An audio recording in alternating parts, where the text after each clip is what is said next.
এই চিন্তা এই মুহূর্তে যার যার অন্তরের মধ্যে ঢুকে গেল, হায় রে আমার বাবা গেল, আমার দাদা গেল, আমার পূর্বপুরুষেরা গেল, আমার মা গেল, আমার ভাই গেল, আমার বন্ধু গেল, প্রতিবেশী গেল, কত আপনজন আমার চোখের সামনে দিয়া শূন্য হাতে সাদা আমার কিং কাপড় পরে গাছতলায় বাসতলায় পুকুর পারে নদীর ধারে কবরস্থানে শুয়ে গেল। আমিও তো একদিন তার মতো শুয়ে যাইতে হবে, চলে যেতে হবে।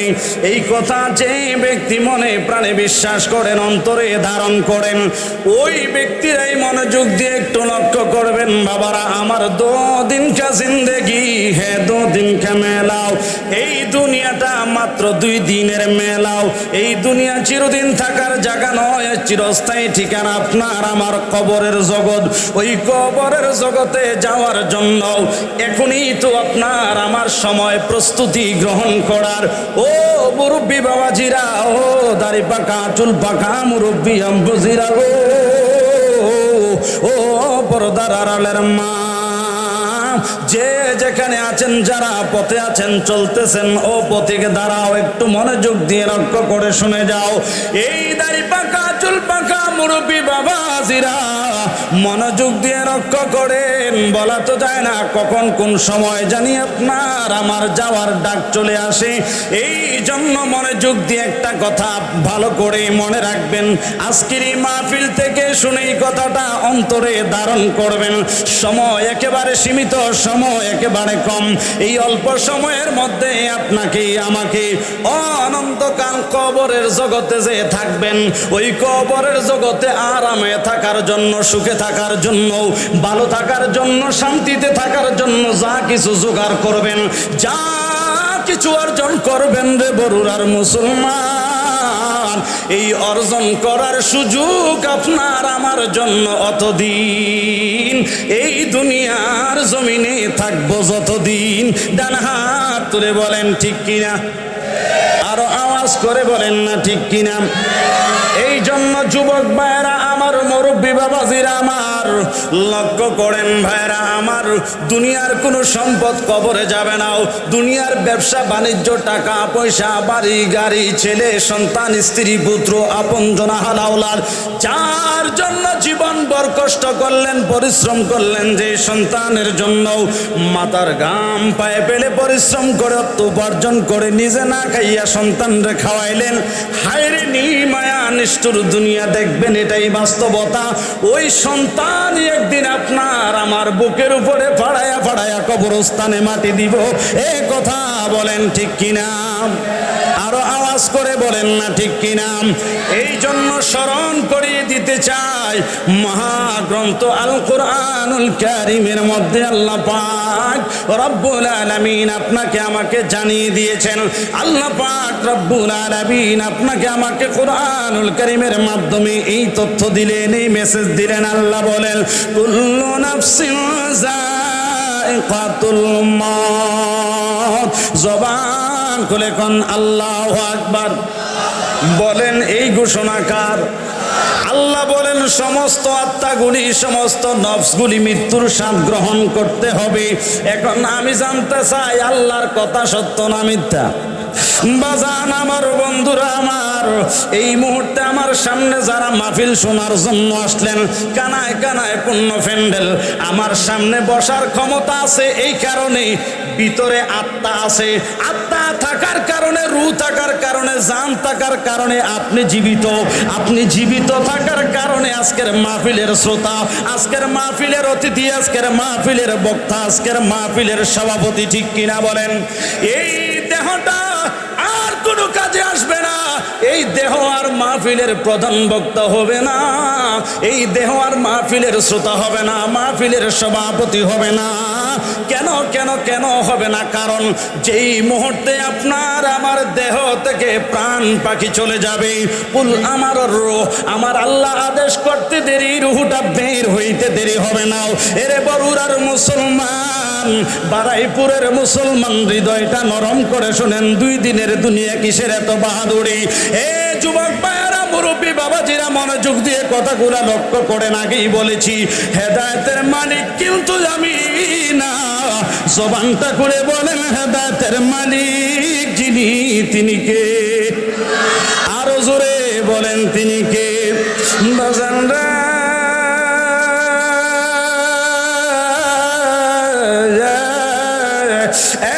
আমার যুবক মায়েরা, মুরব্বী বাবাজিরা,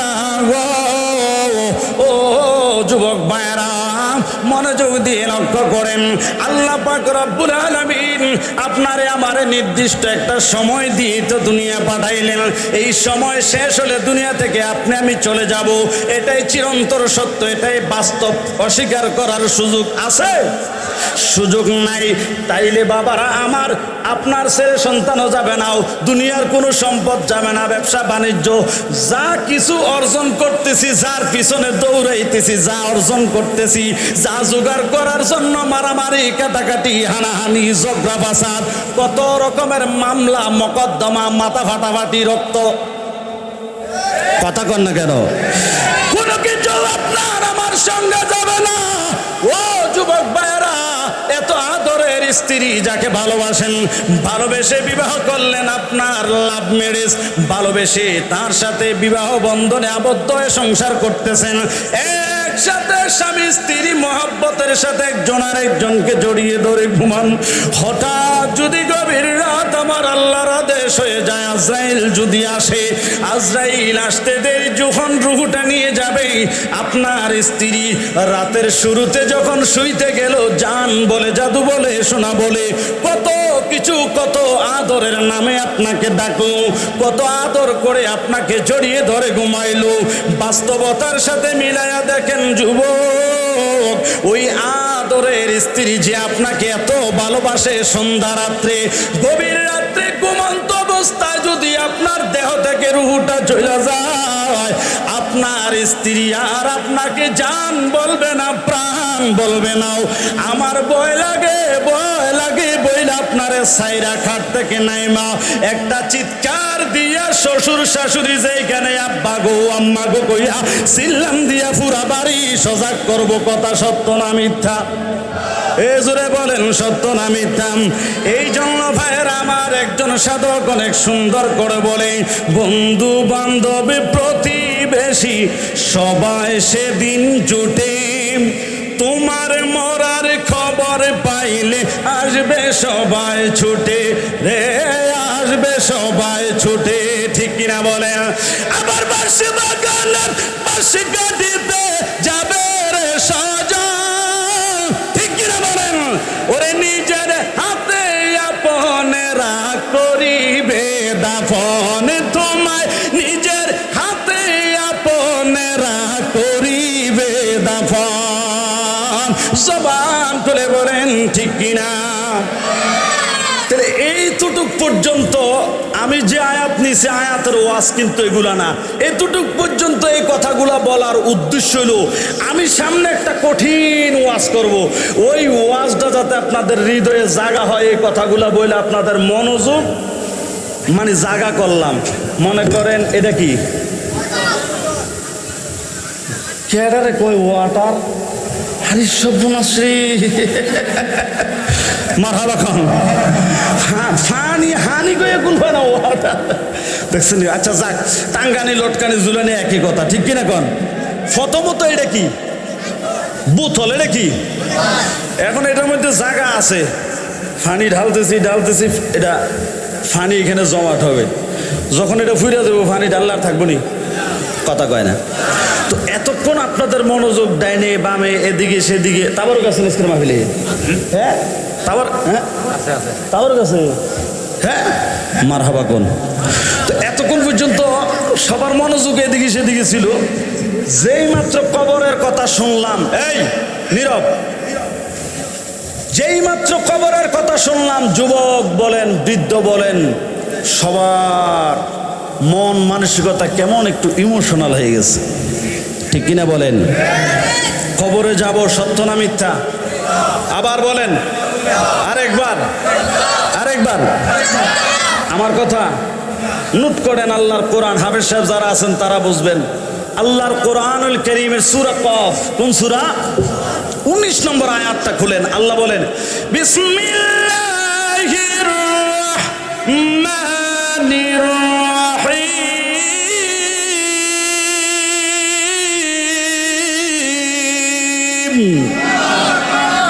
হইছে না? আর একটু জোরে কোন, আরো জোরে।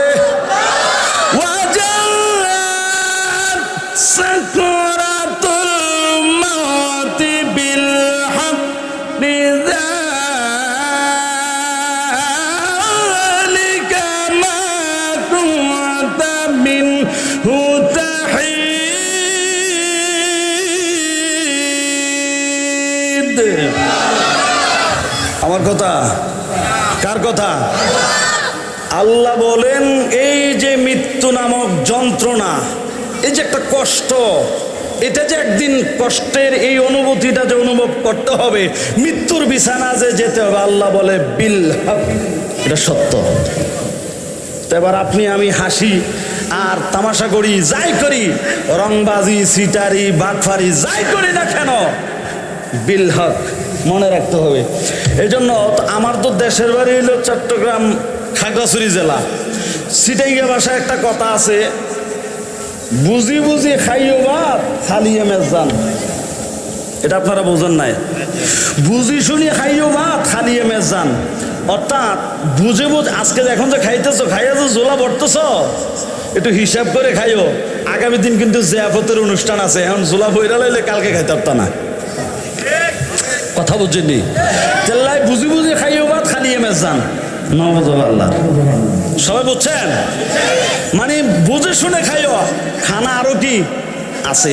এই জন্য ফরের হক মারি, সিটারি করি, বাটফারি করি, নামাজ সারি, হারাম খাই, সুদ খাই, যা আছে এভরিথিং হিসাব করে করেন। ঘোষণা কিন্তু আল্লাহ দিয়ে দিয়েছেন বিল হক। এটা লড়ার ক্ষমতা কারো নাই।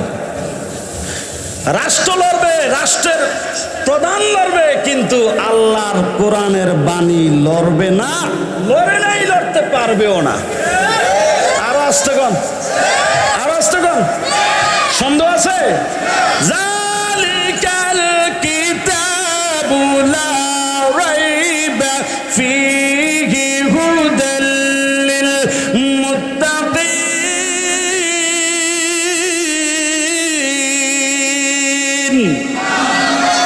লা রাইবা ফী, আল্লাহর কিতাব এটা এমন কিতাব, এখানে সন্দেহ করা যাবে? তাইলে যে যাই করি একটু হিসাব করে করতে হবে। মৃত্যুর বিছানার যন্ত্রণা, কষ্টটা, এই সিচুয়েশনে, এই পরিবেশে মোকাবেলা একদিন আপনাকে আমাকে করতেই হবে, এটা মনে রেখে করেন। ঠিক কিনা বলেন?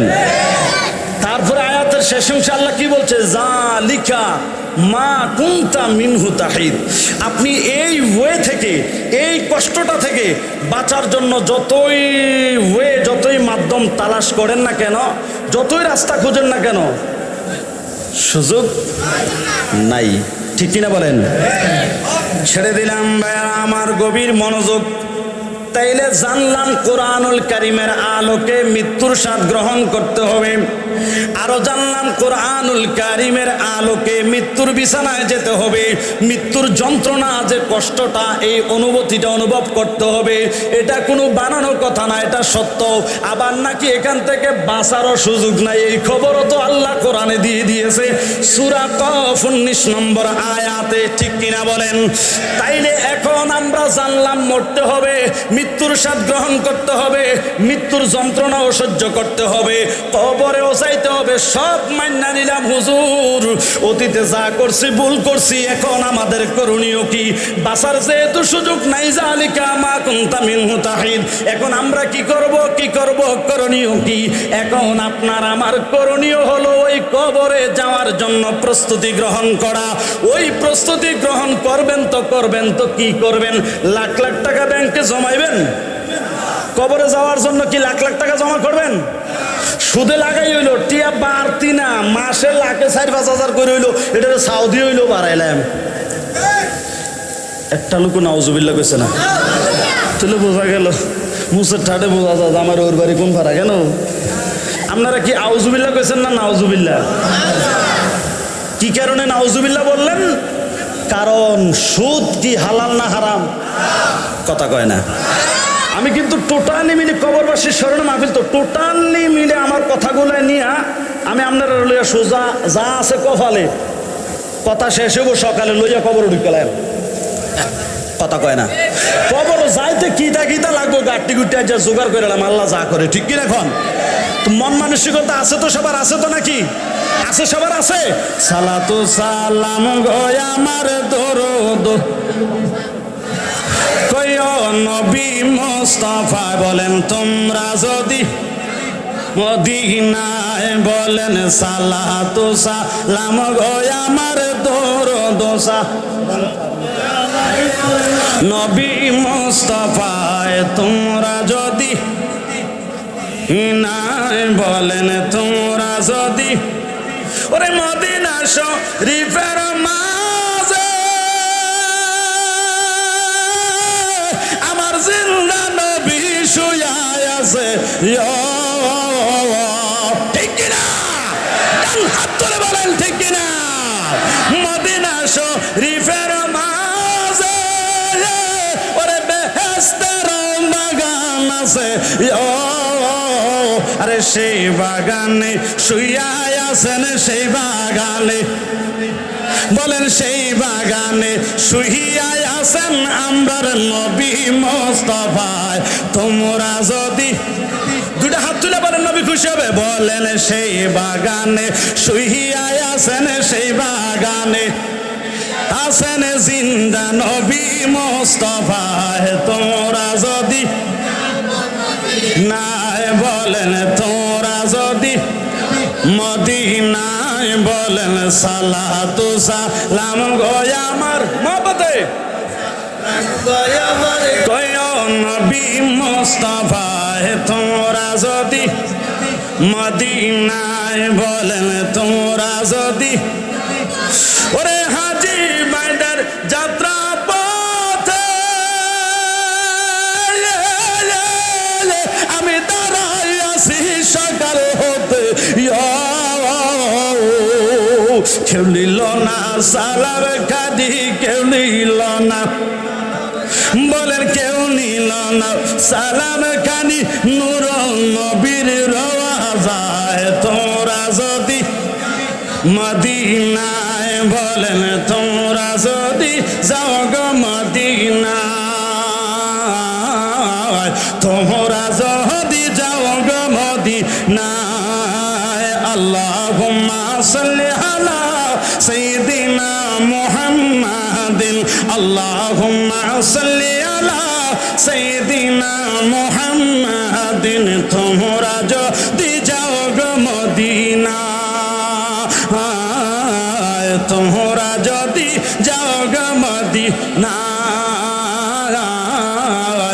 তোমরা যদি যাও মদিনায়। একটা জবানকে বন্ধ রাখবেন না গো, জবানটা খুলি মানে আওয়াজে উচ্চ কণ্ঠে বলেন আল্লাহু আকবার। আর মহাব্বতেই বলেন ইয়া রাসূলুল্লাহ। কিন্তু ইয়া রাসূলুল্লাহ কইলে গুণ হইব না? না না, ইয়া রাসূলুল্লাহর বিপক্ষে কেউ কি আছেন এখানে? আমরা ইয়া রাসূলুল্লাহর পক্ষে না বিপক্ষে? তাহলে সবাই একটু বলেন ইয়া রাসূলুল্লাহ। না এমনি কইলে মানি না, আমার বিশ্বাস না। সবাই বলেন ইয়া রাসূলুল্লাহ। মাশাআল্লাহ। আহা ইয়া রাসূলুল্লাহ, আল্লাহ জোরে ইয়া রাসূলুল্লাহ, বল্লা বলো ইয়া রাসূলুল্লাহ। আমরারি মতের নিদান কালে, আমরারি মতের নিদান, হায় হায় থাকি যাবেন নবী গো আমরা রশিয়রে। আমিন বলেন। ওগো দেখিব আপনাকে আপন নজরে, বলো দেখিব আপনাকে আপন নজরে। ইয়া রাসূলুল্লাহ, বল্লা বলেন ইয়া রাসূলুল্লাহ। বল্লা জোরে ইয়া রাসূলুল্লাহ মুনকার নাকির আসিয়া সওয়াল করবেন আমার কয় না জোরে কোন মুনকার নাকির আসিয়া হাত উঠালেন বসাইয়া মুনকার নাকির আসিয়া হায় হায় দিয়েন গো দয়াল নবী পর্দা উঠাইয়া আমরা করিব সালাম কদম দরিয়া নবী নবী নবী নবী নবী গো আল্লাহু আকবার আমরা করিব সালাম কদম দরিয়া ইয়া রাসূলুল্লাহ হাবিবাল্লাহ ইয়া রাসূলুল্লাহ জবান খুলে বলেন মারহাবা বাজানো পরিবেশটা এখন একরকম লাগতেছে না একটা কেমন সবার ভিতরে একটা ভাব আছে না বাজানো ভাব যদি না থাকে বাবের কথা বলা যায় না বাবের কথা বলতে হয় বাবের দেশে প্রেমের কথা বলতে হয় প্রেমিকের কাছে ইশকের কথা বলতে হয় আশিকের কাছে আশিক বিনে ইশক বোঝা দেয় প্রেমিক বিনে প্রেমের কথা বোঝাও দেয় ঠিক কিনা বলেন এই জন্য প্রেম নিয়ে বসেন বাবারা আমার এই দুনিয়া বলেন আখিরাত বলেন মিজান বলেন ফুলসিরাত বলেন যা কিছু বলেন রোজা বলেন হজ বলেন যাকাত বলেন নামাজ বলেন আসমান বলেন জমিন বলেন পাহাড় বলেন দরিয়া বলেন যা কিছু বলেন সব কিছুর মূলে একটাই মূল সেটা হলো আপনার আমার নবী মুহাম্মদ রাসূল সুবহানাল্লাহ কোন বাজান আমার আসেন মনোযোগ লক্ষ্য করেন বলতেছিলাম খুব মনোযোগ সবাই কোরআন থেকে জানলাম মৃত্যুর স্বাদ গ্রহণ করতে হবে সবাই কোরআন থেকে জানলাম মৃত্যুর যন্ত্রণা অনুভব করতে হবে এটা নাকি সত্য বাঁচারও সুযোগ নাই কোনো রাস্তাও নাকি তালবাহানা করে খুঁজা পাওয়া যাবে না তাইলে সত্যি সত্যি যন্ত্রণা অনুভব করতে হবে সত্যি সত্যি মৃত্যুর স্বাদ গ্রহণ করতে হবে হুজুর এখন মৃত্যুর স্বাদ গ্রহণ করব মরে তো যাব কবরে তো যাব তো যাব টাকা নিয়েও যেতে পারবো না সন্তানেরও যাবে না বাড়ি গাড়ি যাবে না জায়গা জমি যাবে না ব্যবসা বাণিজ্য দুনিয়ার কোনো দ্বন্দ্ব দৌলত যাবে না হুজুর গত ঈদে বড় পছন্দ করে শপিং মল থেকে আমি ম্যাচিং করে করে ড্রেসটা পছন্দ করে শখ করে কিনেছিলাম হুজুর এই ড্রেসটাও তো নাকি আমার সঙ্গে যাবে না এই বলেন পছন্দের কোনো পোশাক সঙ্গে যাবে কথা কন যাবে যাবে ওরে কাফনের কাফর পড়তে হবে এই পরনের কাপড় থাকবে না নারী বলো পুরুষ বলো আজরাইলি কাউকে ছাড়বে না ঠিক কিনা ঘর বাসা হলে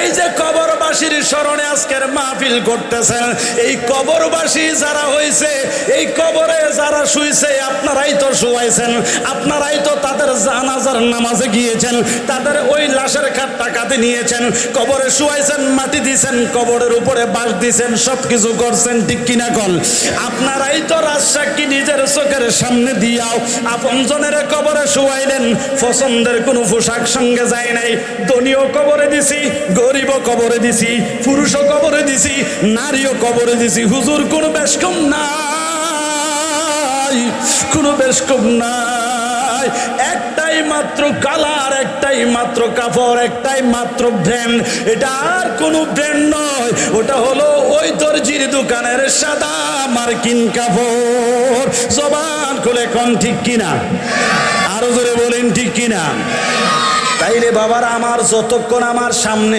আছেন মালিক যতক্ষণ দয়া করে বলায় এই কিছুক্ষণ সময়ের জন্য দুনিয়ার ব্যবসা দুনিয়ার পরিবার ছেলে সন্তান দুনিয়ার যত টেনশন ঋণ ধার কর্জ দুনিয়ার যত পেরেশান যত কিছু আছে সব কিছু মাহফিলের প্যান্ডেলের বাহিরে রাইখা আপনি এই মুহূর্তে আমাকে সহনিয়া কবরের পাশে দাঁড়ায়া যান আপনি কবর দেখতেছেন এখনই আপনাকে শুয়ে দিব এখনই আপনাকে কবরের আপনার গোটা শরীরটা সাদা একটা কাপড় দিয়ে বাঁধাও, আপনার পায়ের মধ্যে গিরা দেওয়া, মাঝামাঝি একটা গিরা দেওয়া, মাথা বরাবর গিরা দেওয়া। দুইজনের কবরের মধ্যে নাইমা দরাদরি করে কবরের মধ্যে নামাইতেছে, নামিয়ে দিবে, রেখেও দিয়েছে। এখন বাঁশ দিতেছে, একটা দুইটা তিনটা করে করে বাঁশ যত দিতেছে কবর অন্ধকার হইতেছে। একটা সময় দিতে দিতে দিতে দিতে বাঁশ দেওয়া শেষ। এবার লোকগুলা কবর থেকে উঠে বাঁশের উপরে বসেই এবার বাঁশগুলা দেওয়ার পরে মোটামুটি একটা অন্ধকার হয়ে যায়। এই বাঁশের উপরে চাটাই অথবা কলা পাতার ছাউনি বিছিয়ে দিতেছে। এবারে মনে করেন আপনি শুয়ে গেছেন, আমি শুয়ে গেছি, একটু অনুভব করেন কেমন হবে সেই দিন, কেমন হবে এই মুহূর্ত। ওই কবরটা একটু একটু অন্ধকার অন্ধকার হয়ে আসতেছে। এবারে যখন কলা পাতা বা চাটিগুলা বিছিয়ে দিল আর একটু অন্ধকার বেড়ে গেল। এবার একটু কেমন কেমন ধূপ ধূপ শব্দ শোনা যায়, উপরে মাটি ফেলতেছে, ফেলতে ফেলতে ফেলতে ফেলতেই সেই সন্তানগুলারে আদর করে কুলি পিঠে মানুষ করলেন। ওই আদরের সন্তান আপনার বুকের উপরে বাড়ায়া বাড়ায়া কবরে মাটি দে। হায় রে দুনিয়া, কিসের নেশায় কিসের আশায় এইভাবে জীবন পার করতেছি। এই জন্য আল্লাহর কোরআন বলেছে তোমাদের আওলাদ বা তোমাদের সন্তান যেন আমি আল্লাহর জিকির থেকে, আমি আল্লাহর স্মরণ থেকে যেন তোমাদেরকে গাফেল করে না দেয়। সন্তানকে ভালোবাসবেন সন্তানের মতো করে, এত ভালোবাসবেন না যেই ভালোবাসার কারণে আল্লাহর স্মরণ ঘাটতি হবে। এত বেশি ভালোবাসবেন না, পরিবারকে ভালোবাসবেন পরিবারের মতো করে।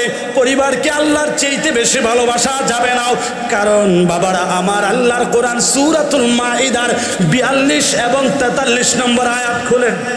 ওখানে আল্লাহ পাক রব্বুল আলামিন আপনার আমার জন্য শ্রেষ্ঠ বন্ধু কে ওটা আল্লাহর কোরআনুল কারীমের মধ্যে নির্বাচন করে দিয়েছেন। আল্লাহ পাক রব্বুল আলামিন বলেন প্রকৃত বন্ধু কারা, কার বন্ধু কে হবে, কার জন্য কে দিওয়ানা হবে, কার জন্য কতটুকু দিওয়ানা হওয়া দরকার, এটা আল্লাহর কোরআন সূরা মাইদা, আল্লাহর কোরআন এটা আপনাকে আমাকে জানিয়েছে। ভাইরা আমার, এই জন্য একটু মনোযোগ দিয়ে লক্ষ্য করবেন।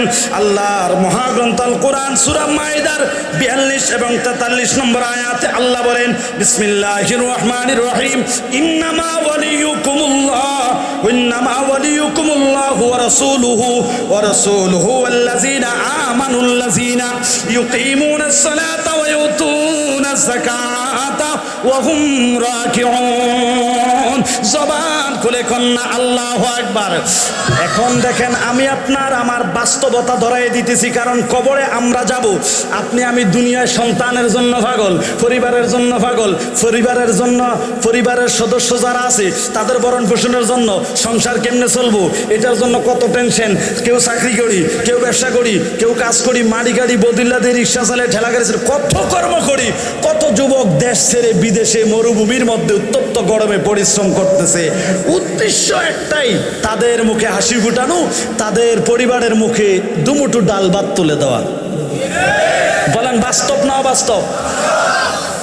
দেখেন নিরলস ভাবে আপনি চেষ্টা করেই যাচ্ছেন গাদার মতো। বিশেষ করে আপনি আমি এই পুরুষ জাতি একেবারে গাদার মতো করছি করেই যাচ্ছি। কথা বলেন না কেন? বলে কেন এত কষ্ট কেন করেন? বলে ছেলে সন্তান মানুষ করার জন্য। এত কষ্ট কেন করেন? পরিবারের জন্য। আমি বাস্তবতাটা বলছি, আমি তার মানে এই নয় আপনি সন্তানকে বাদ দিয়ে দেন। পিতা মাতার প্রতি সন্তানের দায়িত্ব আছে, সন্তানেরও পিতা মাতার প্রতি দায়িত্ব আছে। তবে হ্যাঁ, প্রত্যেকটা জিনিসের একটা লিমিট আছে। কি আছে? লিমিট আছে।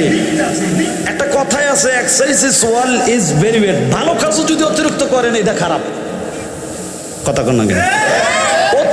অতিরঞ্জিত কোনো জিনিসই কিনা ভালো না। সব জিনিসের একটা লিমিট আছে। এখন দেখেন এই সব কিছু কার জন্য করতেছেন? এই পরিশ্রম করে করতেছেন ছেলে সন্তান মানুষ করার জন্য। এখন যদি বলি দাদা ভাই আপনার এই ছেলে সন্তান কি আপনার সঙ্গে যাবে? কথা কোন? বাবারা আমার, এই ছেলে সন্তান কবর তো এটা অনেক দূরের কথা, কবরে যাওয়ার লাগতো না। এই ছেলে সন্তান, এমনও ছেলে সন্তান আছে বাচ্চা থাকতেই তো মা বাপের বাদ দেয় না। কথা কয়। তো কার লেগে করলেন? ছেলের মতো ভালো আমি কাউরে বাসি নাই, বাবা নিজে না খাইয়া তাহার সন্তান রে খাওয়ায়। কথা কন না কেন? ছেলের মতো এত ভালো কাউরে বাসি নাই, নিজে না খাইয়া বাবা সন্তান রে খাওয়ায়। এখন ওই সন্তান বলে এই যে বুড়া বুড়া আসল নষ্টের গোড়া। কয়নি সন্তান বলে ওই তুই বুইরা, এই বুইরাই নাকি নষ্টের গোড়া। তো কার লেগে করলেন? কথা কোন? কার লেগে করলেন? কার লেগে করলেন বাজান রে? এই জন্য সন্তান এত আপন ভাইবা, একেবারে নামাজ কলমা ইবাদত বন্দেগী আল্লাহ খোদা মাওলার জিকির স্মরণ ছাইরা আপনি সন্তানের লেগে একবারে পরিশ্রম দিনও করেন রাইতও করেন।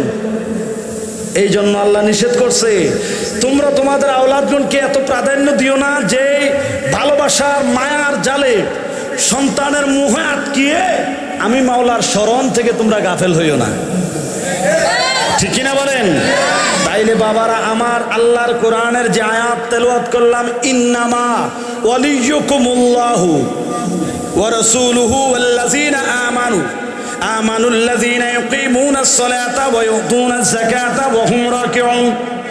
এবার দেখেন, আপনি আমি বুকার রাজ্যে বাস করতেছি, পরিবার সবচাইতে আপন বন্ধু, ছেলে সন্তান বড় আপন বন্ধু, স্ত্রী পরিবার পরিজন তারাই সবচাইতে আপন মনে করে তাদের জন্য করতেছি। কিন্তু তাদের জন্য আপনি করতেছেন, তারা আপনার প্রতি খুশি আছে কতদিন? আপনি করতেন পারবেন যতদিন, একদিন দুদিন তিন দিন। কামাই রুজি যদি বন্ধ হয়ে যায়, এ ভিডিও আপনি রেখেবো তোমার মতো বেটার কাছে আই আমার জীবনটাই শেষ। কথা কন ঠিক কিনা কন? সব ভালোবাসা, সব ভালোবাসার যেই বন্ধু, সকল বন্ধুদের পিছনে একটা স্বার্থ লুকায়িত আছে। ঠিক কিনা বলেন? নিঃস্বার্থভাবে ওই বন্ধুর জন্য দিওয়ানা হন। আজকে আমি এই মাহফিল থেকে চিনিয়ে দিতে চাই, আল্লাহর কোরআন বলে নিশ্চয় যারা মুমিন, যারা ইমানদার, যারা বিশ্বাসী, যারা মুত্তাকি, তাদের বন্ধু হলো ওয়ালিয়ুন মানে বন্ধু। ওয়ালিয়ুন মানে কি? তাদের প্রথম নাম্বার বন্ধু হলো আল্লাহ। প্রথম বন্ধুকে, দ্বিতীয় বন্ধু হলো ওয়া রাসূলুহু, দ্বিতীয় বন্ধু হলো রাসূল, দ্বিতীয় বন্ধুকে, এরপরে আসছে ওয়াল মুমিনুন, তৃতীয় পর্যায়ে আসতেছে মুমিন ব্যক্তিরা হলো তার বন্ধু। তাহলে বন্ধু কয় ধরনের? তিনটা বন্ধু পেলাম, আল্লাহ, রাসূল এবং মুমিন ব্যক্তি যারা, তারা। একজন মুমিনের বন্ধু একজন মুমিন হবে তো কিভাবে? এটা আল্লাহর কোরআন আরেকটি আয়াত এটা বলছে যে ওয়াল মুমিনুনা ওয়াল মুমিনাত বাদুহুম আউলিয়াউ বাদ। নারী ও পুরুষ হোক, একজন মুমিনের বন্ধু আরেকজন মুমিন হবে। একজন মুমিনের বন্ধু বেঈমান হবে না। একজন মুমিনের বন্ধু ওই রকম ব্যক্তি হবে না যেই ব্যক্তি বলে নবী আমাদের মতো ভাই। আর একটু জোরে কন। কারণ নবী আমাদের মতো ভাই বা আমাদের মতো যদি কেউ বলে, তার তো ঈমানে নাই। তো যার ঈমান নাই সে আবার কিভাবে মুমিন হয়? তা আল্লাহ তো বলছে ওয়াল মুমিনুনা ওয়াল মুমিনাত, মুমিনের বন্ধু মুমিন হবে যে নবীকে, যে বা যারা নবীকে ভাই বা ভাইয়ের মতো মনে করে, এমন ধারণা অন্তরে পোষণ করে আল্লাহর কোরআনের ফতোয়া অনুযায়ী এরা বেঈমান। এই বেঈমানের বন্ধু কখনো ইমানদার হইতে পারে? ইমানদার হইতে পারে? আসেন ভাইয়েরা আমার, তাহলে আমাদের প্রকৃত বন্ধু হলো আল্লাহ ও আল্লাহর রাসূল। ঠিক কিনা বলেন? এবার আসেন ভাইয়েরা আমার, এই আল্লাহ রাসূল বন্ধু আমাদের তো অনেকেই দোষ দেয়, অপবাদ দেয়, সুন্নিরা শুধু নবী নবী করে। আরে নবী নবী এই কারণে করে না, এই নবীরে বন্ধু মনে করে, আপন মনে করে, জান মনে করে, প্রাণ মনে করে সুন্নিরা এই নবীর গান গায়। ঠিক কিনা কন? কারণ বাবারা আমার, এই নবীর গান গাওয়ার জন্য, এই নবী নবী করার জন্য দুনিয়ার কোন মুফতি মুহাদ্দিস মাওলানা মুফতি শায়েখ আল্লামা ফাহামা পীর সাহেব আদেশ করে নাই। এই নবী করার জন্য, এই নবীরে বন্ধু হিসাবে গ্রহণ করার জন্য আল্লাহর কোরআন সূরা মাইদার মধ্যে আদেশ করছে স্বয়ং যিনি, বলেন তিনি কে? আর একটু আস্তে কোন। এই জন্য আমরা নবীর দিওয়ানা, নবীর পাগল বাজান রে। এখন প্রশ্ন থাকতে পারে নবীর জন্য পাগল কেন হব? কারণ এই নবীর জন্য যারা পাগল হবে, নবীর জন্য যারা দিওয়ানা হবে, নবীরে যারা পছন্দ করবে, নবীরে যারা ভালোবাসবে, নবীরে যারা অন্তরে ধারণ করবে, অন্তরে যারা ধারণ করে, হৃদয়ে যারা ভালো লাগে, বন্ধুত্ব তো তার সাথেই হয়, ঠিক কিনা কোন? তো নবীর সাথে বন্ধুত্ব, নবীরে ভালো লাগে, নবীরে মহব্বত করি, নবীরে ভালোবাসি। এই কারণে ভালো লাগে বলেই আমরা নবীরে ভালোবাসি, ঠিক কিনা বলেন? আর ভালোবাসার কারণে এই নবীরে যারা ভালোবাসবে, ভালোবাসার কারণে নবী ঈমান ভালো যারা বাসবে তারা হবে মুমিন। সুবহানাল্লাহ কোন। আর মুমিন যারা হবে, আল্লাহর কোরআন হাদিস না যে আপনি জাল হাদিস বলবেন, আল্লাহর কোরআন উপর আরেকটি আয়াত আল্লাহ বলেন বিসমিল্লাহির রহমানির রহিম আল্লাহু ওয়ালিয়ুল্লাহুল্লাযীনা আমানু মিনকুম। সুবহানাল্লাহ কোন। কোরআনে আছে না নাই? মাইকের আওয়াজ যতদূর যাচ্ছে অতটুক পর্যন্ত শুনতেছেন, যদি ভুল বলি আমারে বলেন। আল্লাহ বলেন আল্লাহু ওয়ালিয়ুল্লাহুল্লাযীনা আমানু মিনকুম। আমার আল্লাহ ডাক দিয়া কয় জগতের মানুষ রে, নিশ্চয় তোমাদের মধ্যে যারা মুমিন ব্যক্তি তাদের বন্ধু হলাম স্বয়ং আমি আল্লাহ। ইমানদারের বন্ধুকে, মুমিনের বন্ধুকে আল্লাহ। তাইলে ইমানদার কারা? নবীওয়ালা যারা, ইমানদার তারা। ইমানদার যারা আল্লাহরে বন্ধু হিসাবে পাইব তারা। ফতোয়া কি আমার না কোরআন? কোরআন আমরা মানি কি মানি না? এবার আসেন, দুনিয়ার যার যার জন্য যা কিছু করতেছেন কেউই যাবে না, সম্পদও যাবে না, আমলও যাবে। দুনিয়ার এই সংসারের জন্য যা কিছু করতেছেন এগুলো কিচ্ছু যাবে না, সম্পদ যাবে না, যাবে শুধু ঈমান আর আমল। কথা কোন? ঈমান আর আমলই তো কবরে যাবে নাকি? তাহলে এবার আসেন, এই ঈমান নিয়ে ঈমানদার হয়ে কবরে যাবে যারা, জান্নাতি হবেন তারা। ফতোয়া কার? আল্লাহর কোরআন খুলেন 16 সিফার। আল্লাহ বলেন ইন্নাল্লাযীনা আমানু ওয়া আমিলুস সালিহাতি কানাত লাহুম জান্নাতুল ফিরদাউসি নুজুলা।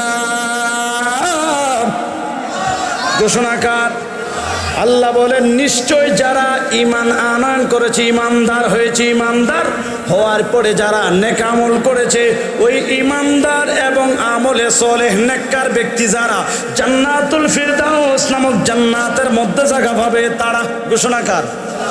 তাইলে জান্নাতের মধ্যে শান্তির জায়গায় জায়গা পাওয়ার শর্ত হইল ঈমানদার হইতে হবে। তাহলে ঈমানদার কারা? নবী মানলো যারা, ঠিক কিনা কন? এবারে নবী বাদ দিয়া যদি আল্লাহ মানে, আমি জানতে চাই ঈমানদার হবে? আল্লাহ মানলে নবী মানা হয় না, কিন্তু নবী যখন মানবেন, নবী মানার মধ্যে আমার আল্লাহও মানা হয়। আতিউল্লাহ ওয়া আতিউর রাসূল। যে আমার হাবিবের ইতাআত অনুগত্য করলো সেজন্য আমি আল্লাহর ইতাআত অনুগত্য করলো। সুবহানাল্লাহ বলবেন না? এই জন্য ভাইরা আমার, আমরা জীবনে মরণে কবরে হাসরে মিজানে ফুলসিরাতে সব জায়গায় নবী চাই কি চাই না? আরো জোরে বলেন চাই কি চাই না? বাজানো এখন আসেন, এই নবী নিয়া বর্তমানে যেই সমস্ত দলাদলি, এই দলাদলি থেকে ঈমানকে হেফাজত করার লক্ষ্যে কথাগুলি বলছি, তাও আমার ব্যক্তিগত বানানো কথা নয়, আল্লাহর কুরআনুল কারীমের আলোকে কথাগুলি বলবো। যদি হৃদয় থেকে শুনে যদি অন্তরে ধারণ করতে পারেন, মানতে পারেন, তাহলে ঈমান নিয়ে কবরে যেতে পারবেন। ভাইরা আমার, এই ফিতনার যুগে, ফাসাদের যুগে ঈমান রাখা বড় কঠিন। আপনারা আমার নবী বলে গিয়েছেন, যুগ যত যাবে ফিতনা তত বাড়বে। একটা ফিতনার সম্মুখীন উম্মত যখন হইবা, মনে হবে এই ফিতনা তো এটা কিছুই না, এই ফিতনা তো এটা কিছু না, এর চেয়েও আরো ভয়ঙ্কর ফিতনা যেটা পাইবে এটার চেয়েও আরো ভয়ঙ্কর ফিতনা আরো সামনে অপেক্ষমান। তাইলে যত যত ফিতনা আসতেছে বোঝা গেল এইভাবে ফিতনা আরো বাড়বে, বাড়তে বাড়তে বাড়তে বাড়তে এমন পর্যায়ে এসে গেল আপনার আমার নবীকে ভাইয়ের পর্যায়ে পর্যন্ত নিয়ে গেল। জবানটা খুলে কন্যা নাউজুবিল্লাহ। এ বরুড়ার মুসলমান, এই এলাকার শিক্ষিত সমাজ, জ্ঞানী সমাজ, আলেম ওলামা আছেন, আমি আপনাদের কদমে প্রশ্ন রাখতে চাই, আমি আপনাদের কাছে জানতে চাই, কেউ যদি আপনার আমার নবীকে ভাই বলে সম্বোধন করে, আমি জানতে চাই তার ঈমান থাকবে নি? ঈমান যখন থাকবে না, ওই ব্যক্তি নামাজ পড়বে, রোজা রাখবে, হজ করবে, যাকাত দিবে, ইবাদত করবে, বন্দেগী করবে, দাড়ি থাকবে, টুপি থাকবে, মেসওয়াক করবে, টিলাকুলুক করবে, সুন্নতি লেবাস থাকবে, আলেমও হতে পারে। আমি জানতে চাই নবীরে ভাই বলিয়া ওই ব্যক্তির ঈমান কি আছে না গেছে? আরো জোরে বন্ধুরা আমার, ভাইয়েরা আমার, তাহলে একটু আল্লাহর কোরআনুল কারীম খুলেন, সূরাতুল আহজাব। কি সূরা? কি আহজাব। ভাইয়েরা আমার, বানানো কথা নয়, যারা কোরআন তেলাওয়াত করেছেন, আর বিশেষ করে অনেক উলামায়ে কেরাম হাফেজ সাহেবরা আছেন, এখানে আয়াত মুখস্থ, তাদের মনোযোগ দিয়ে লক্ষ্য করেন সূরা আহজাব হাফিজিয়া কোরআন শরীফের 22 নম্বর পৃষ্ঠাটা খুলেন। নিশ্চয়ই যদি আলেম হয়ে থাকেন ওই আয়াত, ওই পৃষ্ঠা, ওই কোরআন তেলাওয়াত করেছেন, ওখানে আল্লাহ অনেক স্পষ্টভাবে আল্লাহ ঘোষণা করে দিলেন, মা কানা মুহাম্মাদুন আবা আহাদিম মির রিজালিকুম ওয়ালাকির রাসূলুল্লাহি ওয়া খাতামান নাবিয়্যিন। কোরআনে আছে না নাই? আরো জোরে বলেন। বন্ধুরা আমার, ভাইয়েরা আমার, এবারে কোরআনুল কারীমের এই আয়াতের মাধ্যমে আল্লাহ কি বুঝাইলেন, এই কোরআন দ্বারা আল্লাহ কি মেসেজ দিলেন? আল্লাহ বলেন, এই মুহাম্মদ সাল্লাল্লাহু আলাইহি ওয়াসাল্লাম, এই মুহাম্মদ তোমাদের কোনো পুরুষের পিতা নয়, কারো পিতা নয়। তো আল্লাহ এই মুহাম্মদ তাহলে কে? আল্লাহ পরিচয় করে দিচ্ছে, এই মুহাম্মদ হলো ওয়ালাকির রাসূলুল্লাহ।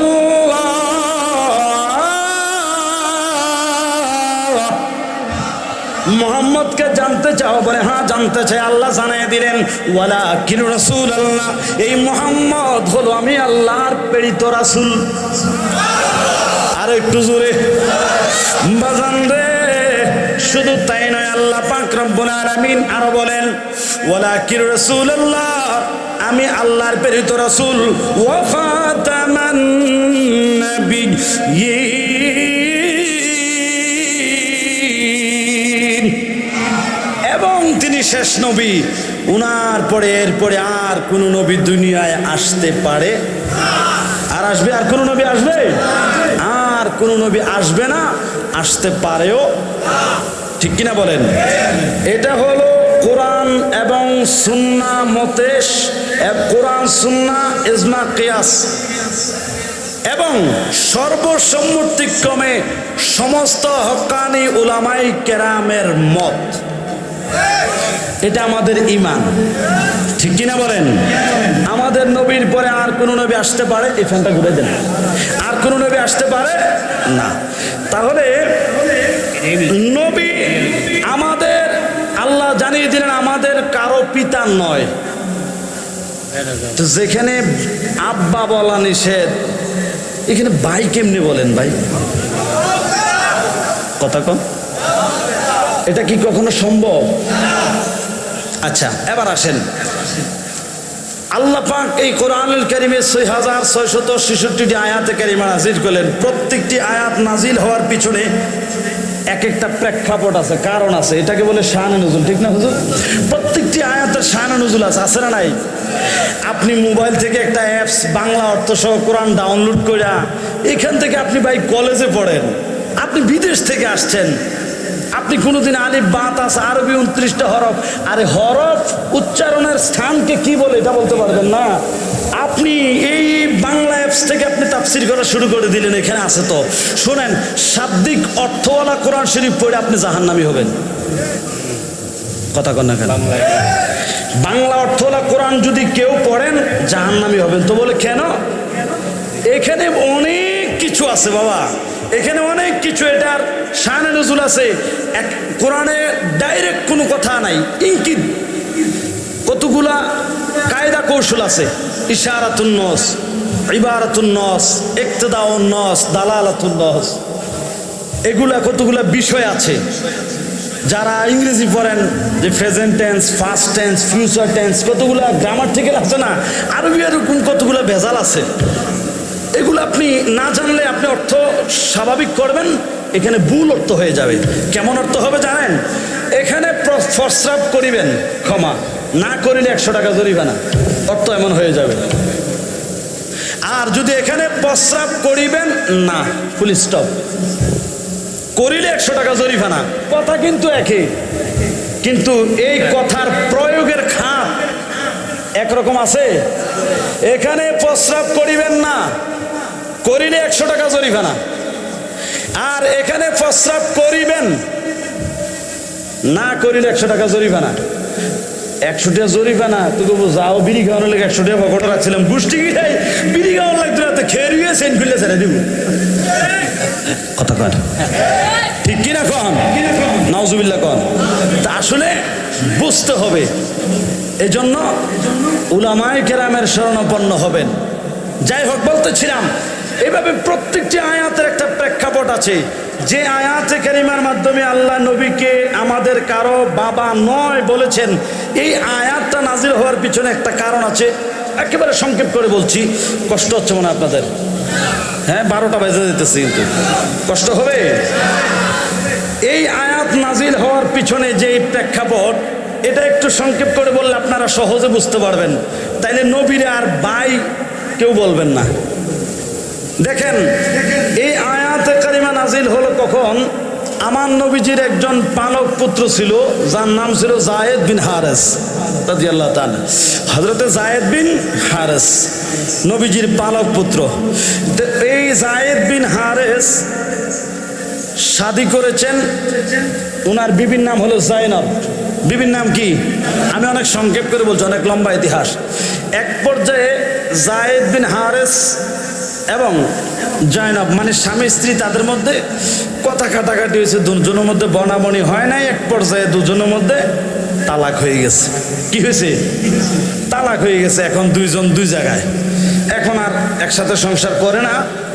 তো নবীজির সামনে, নবীর দরবারে যায়েদ বিন হারেস এমন একটা কাজ করেছে, তারপরে নবীর সামনে লজ্জা। যদিও তালাক এটা শরীয়তে জায়েজ কাজ, ইসলামী শরীয়তের মধ্যে সবচাইতে নিকৃষ্ট জায়েজ কাজ হলেও সবচাইতে নিকৃষ্ট কাজ হলো তালাক দেওয়া। ঠিক কিনা বলেন? তো এমন একটি কাজ রাগের মাথায় হোক, নিজের বুঝে খাটে নেই, যেভাবে হোক করেছেন, নবীজির সামনে একটু নিজেকে অপরাধী মনে করছেন, একটু মাথা নিচু করে যায়েদ বিন হারেস দাঁড়িয়ে রইলেন। আমার নবী ডাকলেন, এ যায়েদ বিন হারেস, এদিকে আসো। ইয়া রাসূলুল্লাহ, তুমি যাও, জয়নব যেখানে আছে জয়নবের ঘরে যাও, জয়নবের কাছে গিয়ে একটা সংবাদ পৌঁছে দাও। জয়নবকে গিয়ে বলো যে আমি নবী জয়নবকে বিবাহ করতে চাই। সুবহানাল্লাহ কোন, আর একটু জোরে কোন। আমার এই মহব্বতের মানুষ, মুরব্বী মানুষ, তা এবার আর দিয়ে বুঝে কই, বুঝার লাগে আর কি অসুবিধা হবো? নসুত আছে নি, বিয়ে শাদী করাইছেন নি? মাশাআল্লাহ, শেষ। যাক, আমরা ওর মনে কষ্ট নিয়ে নাম বুঝানোর লেগে কইতেছি। মনে করেন ওনার ছেলের বউয়ের সাথে ওনার ছেলে বনাবনি হইতেছে না কোনো কারণে, ওনার ছেলের বউরে ছেড়ে দিছে। মানে বড় মুরব্বী মানুষ চিন্তা করলো, আমারও তো বয়স হয়েছে, আমার সেবা খেত মতো লেগেও তো একটা লোক লাগে। মাসাল্লাহ দিলে নাইরুদিটা আমরা ছায়া চিনতে আনছিলাম শ্রীপুর থেকে, ও সালাম ভাই দেখতে শুনতো, মাসাল্লাহ হালাই না না, আমার ফুতে সংসার করতো না, তো কি হয়েছে এটারে করে আমি রেখা দিই। কথা কন, রাহুল যাইবনি, কথা কয় না।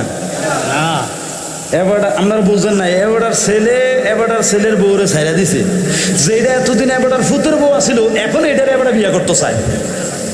জায়েজ নেই, আপনারা মানবেন নি? ফিডার লগে ভাঞ্জে সিরিয়ালের না কথা কন না কেন? আরে আরে বেটা রে, বুড়ো বয়সে কি লুচ্চামি করেছে, কত কথা কইতো না। গ্রামের মধ্যে কত কথা রটে, আপনি এখন মনে কষ্ট নিয়েন না। এইরকম ভাবে ওই সময়কার দুষ্ট জালিম কাফের মুশরিক বেঈমানেরা আপনার আমার নবীর চরিত্র নিয়ে অপবাদ দিতে শুরু করলো। বলেন নাউজুবিল্লাহ। নবীর চরিত্র খুলকে আজিম সাক্ষী আল কোরআন, ঠিক কিনা? নবীর চরিত্র খুলকে আজিম সাক্ষী আল কোরআন। আরে সেই নবীজির ধরলে দামান, সেই নবীজির ধরলে দামান সফল দু জাহান। নবী মোদের জান, নবী মোদের প্রাণ। বলেন নবী মোদের, হ্যাঁ নবী মোদের প্রাণ। বলেন নবী মোদের জান। আরে নবীর কাছে পাবো মোরা, নবীর কাছে পাবো মোরা খোদার সন্ধান, ঠিক কিনা? নবীর কাছে পাবো মোরা খোদার সন্ধান। বলেন নবী মোদের জান, নবী মোদের প্রাণ, নবী মোদের প্রাণ। জবান খুলে কোন মারহাবা। বন্ধুরা আমার, ভাইয়েরা আমার, গভীর মনোযোগ দেন, অন্তরের কান লাগান বাজান রে। ওই মুহূর্তে আপনার আমার কামলে বলা দয়াল নবীজি যায়েদ বিন হারেসকে ডেকে যখন যায়েনবের বিবাহের জন্য নিজে বিবাহ করবেন এই সংবাদ নিয়ে যাওয়ার জন্য যখন বললেন, এই কথা যখন আরবের মানুষ জানতে পারলো, দুষ্ট জালিমেরা কাফের মুশরিক বেদিনেরাও, ওই সময়ের বেঈমানেরাও, আমার নবীর দুশমনেরাও, তারা বিভিন্ন ভাবে আমার নবীর চরিত্র নিয়ে বাজে মন্তব্য করতে লাগলো, টিটকারি করতে লাগলো। দেখো দেখো দেখো, মুহাম্মদ নিজের ছেলের বউরে নিয়ে পাগল হয়েছে। জোরে কন নাউজুবিল্লাহ, আরো জোরে জোরে কন না নাউজুবিল্লাহ। বাজান রে, আমার নবীর প্রেমিকের দল, আরবের মুশরিকেরা কাফেরেরা যেই মাত্র আমার নবীর সম্মান নিয়েও, আমার নবীর চরিত্র নিয়ে অপবাদ দিতে শুরু করলো, আমার খোদার কুদরতের কলিজায় আগুন লাইগা গেছে। আল্লাহু আকবার কোন। আমার আল্লাহ কয়, জিবরাইল ও জিবরাইল, আর বৈশা তামাশা চাইও না, আর সিদরাতুল মুনতাহায় বৈশা তাই কোনা পেলে আল্লাহ কি করতাম হুকুম করেন। আমার আল্লাহ কয়, জিবরাইল রে, আরবের বেদিনেরা দুষ্ট জালিমেরা আমার বন্ধুর অপবাদ দিতেছে, কটূক্তি করতেছে, আমার বন্ধুর চরিত্র নিয়ে কথা বলতেছে। তারা আমার বন্ধুরে যে অপবাদ দিল, এই অপবাদের জবাব স্বয়ং আমি আল্লাহ দিলাম। তো বলে আল্লাহ কি করতে হবে? এবার আল্লাহ আয়াত নাজিল করে দিলেন, মা কানা মুহাম্মাদুন আবা আহাদিন মির রিজালিকুম ওয়ালাকির রাসূলুল্লাহি ওয়া ফাতামান নবিয়্যিন। অর্থাৎ কাফের মুশরিকেরা শোনো, তোমরা যাকে নিয়ে মন্তব্য করতেছ, যাকে তোমরা যায়েদ বিন হারেসের বাবা বলে সম্বোধন করতেছ, এই আরবের মুশরিকেরা জেনে নাও, জেনে নাও, এই মুহাম্মদ তোমাদের কোনো পুরুষের পিতা নয়। শুধু যায়েদ বিন হারেস কেন, এই দুনিয়ার জমিনে কোনো পুরুষের পিতা নয়, কোনো পুরুষের পিতা নয়। তাইলে তিনি কে? আল্লাহ জানায়া দিলেন, এই মুহাম্মদ কারো পিতা নয়, এই মুহাম্মদ হলো আমি আল্লাহর পাঠানো প্রেরিত রাসূল। জোরে কোন সুবহানাল্লাহ। ওরে আল্লাহর নূরে নবী ফয়দা, যিনি গর্ভে ধারণ করেছেন, যিনি প্রসব করেছেন নবীজির আম্মা জান মা আমেনা রাদিয়াল্লাহু তাআলা আনহা, তিনি বলেন, ইরে জগতের মানুষ, আমি আমার এই সন্তানকে যখন প্রসব করলাম, আমি তো ওই মুহূর্তেই আমি নিজের এই এই কান দ্বারা বিশুদ্ধ আরবি ভাষায় শুনতে পাইলাম, আমার এই সন্তান জমিনের মধ্যে আসার পর সাথে সাথে সিজদায় পড়ে গেলেন এবং অতঃপর এইভাবে শাহাদাত আঙ্গুলি উঠাইয়া আশহাদু আল্লা ইলাহা ইল্লাল্লাহ ওয়া আন্নী রাসূলুল্লাহ, আরো জোরে কোন সুবহানাল্লাহ, এইভাবে বললেন আমি সাক্ষ্য দিচ্ছি আল্লাহ ছাড়া আর কোনো ইলাহ নাই, আল্লাহ এক, আল্লাহ অদ্বিতীয়, এবং আমি হলাম আল্লাহর প্রেরিত রাসূল। জোরে জোরে কোন সুবহানাল্লাহ। তাহলে আপনি আমি দুনিয়ায় এসে ওয়া ওয়া করে কান্দি, আর আমার আপনার নবী দুনিয়ায় আয়সা তাওহীদের স্বীকারোক্তি দিলেন, এখানেও তো একটা পার্থক্য। আমরা আসি ল্যাংটা, নবী আছে পোশাক পরিহিত অবস্থায়, এখানেও পার্থক্য। আমরা আসি দুনিয়ায় মায়ের লজ্জাস্থান দিয়ে, অথবা বর্তমান টেকনোলজির যুগে সিজার হলে পেট দিয়ে, ঠিক কিনা বলেন? কিন্তু আমার নবী এই মা আমেনার এই পাজরের মাঝখান দিয়ে দুনিয়ার জমিনে আগমন করেছেন। সুবহানাল্লাহ পড়েন। শুধু তাই নয়, আপনি আমি দুনিয়ায় আসি খতনাবিহীন, দুনিয়া আসার পরে খতনা মানে সুন্নত করাতে হয়, আপনার আমার নবী দুনিয়ায় আসছেন খতনাকৃত অবস্থায়, এখানেও তো একটা পার্থক্য। কথা কন ঠিক কিনা বলেন? তো এখানে পার্থক্য আছে না নাই?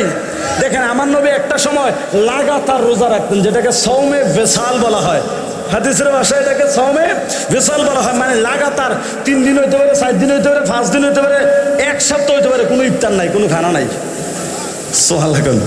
তো সাহাবায়ে কেরাম একদিন দেখে কেন নবী গো, আপনি যেহেতু রোজাটা রাখতেছেন আমরাও একটু রাখার চেষ্টা করি। আমার নবী একটা মুচকি হাসি দিয়ে বলে, সাহাবীরা রে, তোমরা এটা রাখতে পারবা না, কারণ কেন ইয়া রাসূলুল্লাহ আপনি রাখতেছেন আমরাও রাখি না? তোমরা পারবা না, ক্ষুধার যন্ত্রণা সইতে পারবা না। তো নবী গো আপনি কিভাবে সহ্য করেন? আমার নবী বলে, সাহাবীরা রে শুনো, আমি যদি এইভাবে 6 মাসও থাকি সমস্যা নাই, কারণ আমাকে আমার রব খানা খাওয়িয়ে থাকেন। আরো জোরে বলেন। তাইলে বলেন নবীর সাথে আমাদের পার্থক্য আছে না নাই? এবার আসেন কিতাবুর রূহের অধ্যায় খুলেন। আপনি আমি দুনিয়ার সব মানুষ, ফির সাহেব বলেন, মোল্লা বলেন, মুন্সি বলেন, শিক্ষিত বলেন, অশিক্ষিত বলেন, নারী বলেন, বলেন আল্লাহর নূরে নবী ফায়দা কোরআনে প্রমাণ দেখো, হবে রাসূল ঈমানের মূল হাদিসে ফরমান, বলো না হবে রাসূল ঈমানের মূল সে ফরমান, আল্লাহর নূরে নবী ফায়দা কোরআনে প্রমাণ, বলেন আল্লাহর নূরে নবী ফায়দা কোরআনে প্রমাণ, হবে রাসূল ঈমানের মূল হাদিসে ফরমান, বলো না হবে রাসূল ঈমানের মূল হাদিসে ফরমান। জোরে কোন মারহাবা। ওরে টুপিদারি জুব্বাদারা হয় না মুসলমান, ঠিক কি না?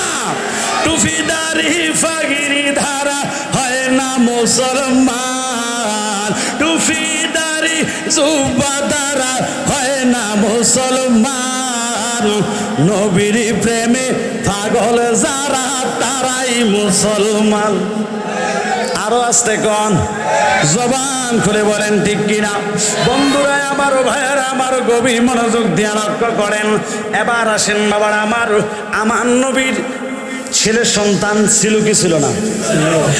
আচ্ছা বলেন, আমার নবীর মেয়ে ফাতেমা নবীজির আব্বা বলে রাখছেন কখনো? কথা কন। শরীয়তের সামাজিক দৃষ্টিকোণ থেকে নবীজির বিবিগণ যারা নবীর স্ত্রী, সামাজিক দৃষ্টিকোণ থেকে যদি হিসাব করে নবী তাদের স্বামী, ঠিক কিনা কন? একটা দুর্বল হাদিস দিয়ে কোনো মৌলবী সাহেব প্রমাণ করেন যে নবীর স্ত্রী কখনো আমার নবীরে স্বামী বলে ডাক দিছে? আবু বকর সিদ্দিক তিনি শ্রেষ্ঠ সাহাবী, দুনিয়া থাকতে জান্নাতের সার্টিফিকেট প্রাপ্ত, ঠিক কিনা বলেন? 1 নম্বরের সাহাবী, নবীর হিজরতের সঙ্গী। সুবহানাল্লাহ কোন। এখনো নবীর পাশে শুয়ে আছে। আবু বকরের দাম কম না বেশি?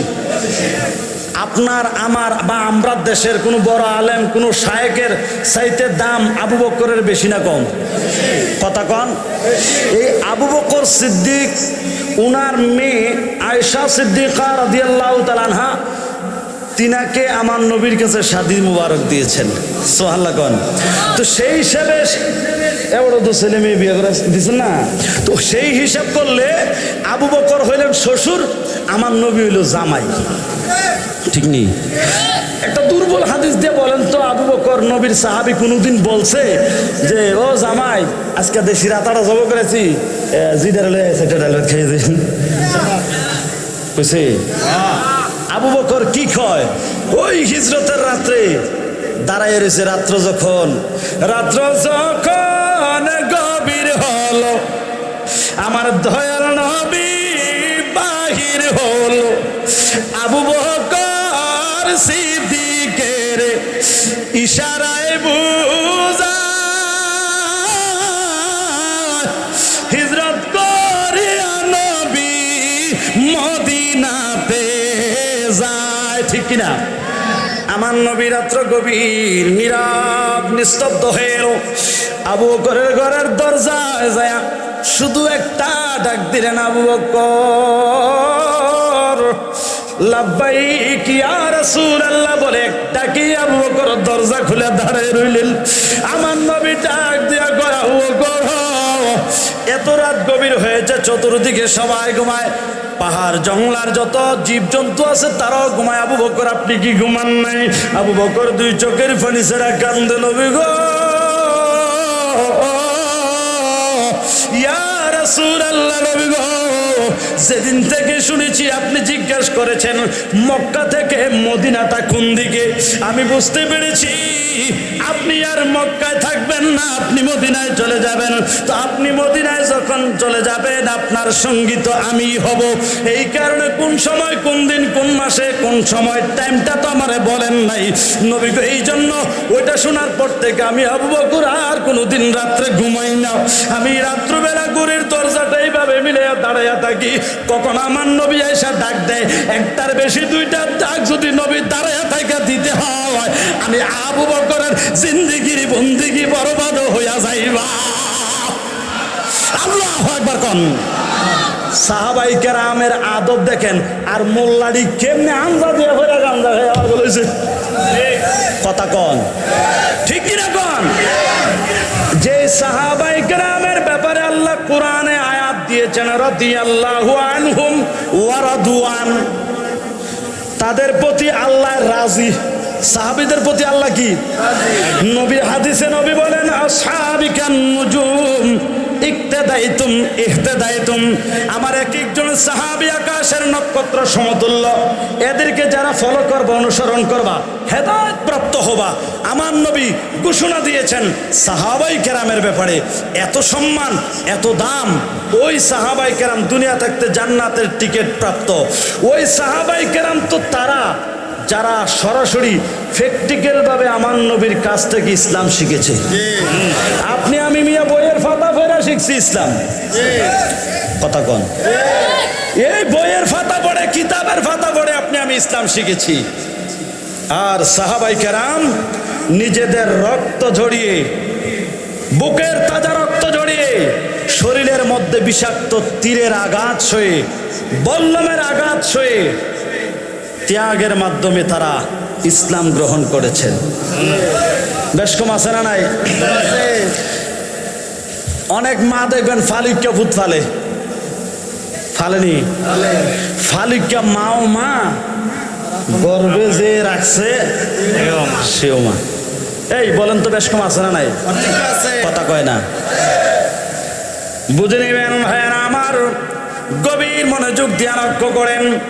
তাইলে আমি জানতে চাই, আমরা আপনারা বর্তমান সময়ের এই যুগের জেনারেশন, আলেম বলেন, মুফতি বলেন, ডক্টর বলেন, শিক্ষিত ফাহামা মুফতি হাজি গাজি যা আছে, ডক্টর শায়েখ যা আছে, তারা বেশি ইসলাম সম্পর্কে তারা বেশি জানে না সাহাবাই কেরাম জানে? সাহাবাই কেরাম আসলে জানেনি? আসলে জানে? বিশ্বাস করেন? এই দুনিয়ার বর্তমান সময়ের মোল্লাদের দাম বেশি না সাহাবীর দাম বেশি? তাহলে আপনারা বলেন কি সাহাবাই কেরাম যেইভাবে ইসলাম মেনেছে, সাহাবাই কেরাম যেইভাবে নবীকে মেনেছে ওইভাবে মানবেন নাকি বর্তমান সময়ের মোল্লাদের মতো মানবেন? তাহলে আমার নবীর লক্ষ লক্ষ সাহাবীদের মধ্য থেকে একটা একটা সাহাবীর জীবনী থেকে দেখান কোন সাহাবী আমার নবীর জীবনে একবারের জন্য বাই বলছে? বলছে? তাহলে সাহাবী বলে নাই, মোল্লা বলতেছে। এখন কি সাহাবীর পক্ষে থাকবেন না মোল্লার পক্ষে? বাস সোজা হিসাব। কারণ এবার আসেন, কেন আমার নবী বলেন আইয়ুকুম মিসলি, কে আছো আমার মতো? আমি কাহারও মতো না, কেউ আমার মতো। সুবহানাল্লাহ কোন, আর একটু জোরে কোন। তাহলে বলেন নবীকে আমাদের মতো বললে কি ঈমান থাকবে? আরো জোরে বলেন, থাকবে? আমাদের মতো নবীকে বলার কিছু বাহ্যিক কারণ আছে। সে কারণগুলো কি? আমরা খাই, নবীও খাইছে। আমরা হাঁটি, নবীও হাঁটছে। ঠিক কিনা কোন? আমরা বিয়ে শাদী করি, নবীও বিয়ে শাদী করছে। আমাদের ছেলে সন্তান হয়, নবীরও ছেলে সন্তান হয়েছে। যুক্তিবাদী আপনাকে এইভাবে যুক্তি দেখাবে, আপনি তো বলবেন হ্যাঁ কথা তো ঠিক। কথা কোন, ঠিক কিনা বলেন? এবার আসেন, হেদায়েতে বকশিশ খুলেন। ইমাম মুজাদ্দিদে দ্বীন মিল্লাত আলা হযরত একটি সুন্দর কসিদার মধ্যে বলেন, তু হে সায়া নূর কাহর উজবট কুরআন নূর কা। আল্লাহু আকবার বলেন, তু হে সায়া নূর কাহর উজবট কুরআন নূর কা। আল্লাহু আকবার বলেন, আরে সায়া কা সায়া না হোতা, সায়া কা সায়া না হোতা, হে না সায়া নূর কা। জোরে কোন আল্লাহু আকবার। চৈত্র মাসের খরা রোদ, আগামী দিন যখন রোদ উঠবে, আপনি আমি এই এলাকার রাস্তা দিয়ে যখন হাঁটবো, সূর্য যখন একেবারে মাথার উপরে দুপুর 12টা বাজে, সূর্য এদিকে আপনার আমার একটা ছায়া আসেনি? কথা কোন, আসেনি? কিন্তু আপনার আমার নবী জমিনের মধ্যে যখন চলতেন, নবীর ছায়া মুবারক জমিনে নাই। সুবহানাল্লাহ কোন। তো আপনি আমি নবীকে যে আমাদের মতো বলি, এখানে তো একটা ডিস্টেন্স, পার্থক্য আছে, আছে না নাই? এবার আসেন, আপনি আমি দুনিয়ায় আসলাম উলঙ্গ। দুনিয়া আসলাম কি? আপনি আমি দুনিয়ায় আসলাম উলঙ্গ। আপনার আমার নবী দুনিয়ায় আসছেন জান্নাতি পোশাক পরিহিত অবস্থায়। আপনি আমি দুনিয়ায় আসা ওয়া ওয়া, দুনিয়ায় আসা ওয়া ওয়া, দুনিয়ায় আসা ওয়া ওয়া,